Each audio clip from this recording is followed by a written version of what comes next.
Bisognerà stabilire in maniera definitiva qual è l'entità complessiva dei danni accertati e sulla base di quello si faranno dei piani di ricostruzione.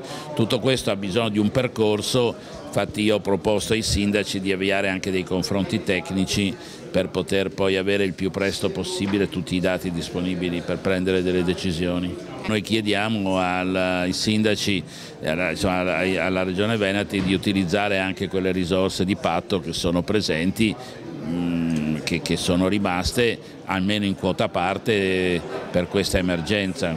Sostanzialmente quella di una legge speciale, di una legge ad hoc, tema che va studiato approfonditamente perché insomma, non abbiamo gli elementi in questo momento per rispondere. Io direi che quello che conta in questo momento è essere molto chiari sulla dichiarazione immediata dello stato di emergenza, perché è quella che mette in moto tutto il processo, e con un primo intervento di sostegno all'emergenza e successivamente questo piano di lavoro da fare con i sindaci sulla ricostruzione sulla base dei dati che ci verranno offerti dagli esperti. Questo mi pare il percorso più concreto. Allora, abbiamo partecipato alle riunioni dei sindaci dove c'era anche il sottosegretario Barretta ed è stata una grandissima delusione perché sostanzialmente il governo ci sta dicendo che soldi non ce ne sono, passata la fase dell'emergenza, poi nella ricostruzione non c'è nessuna certezza.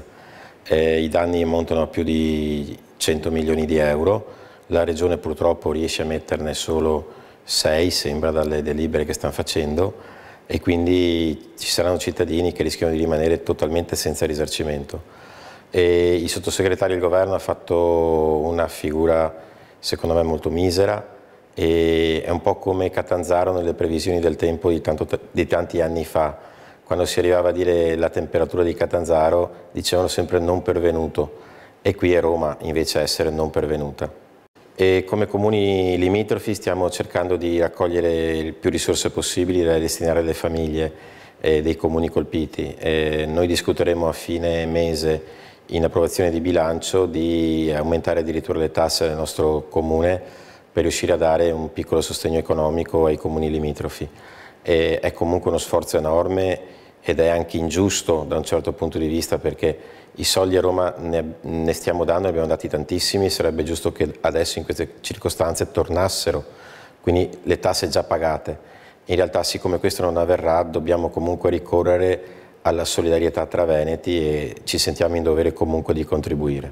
È scandaloso che il sottosegretario ci dica che noi come soluzione a questa emergenza dobbiamo usare i soldi che abbiamo avanzato nei bilanci scorsi.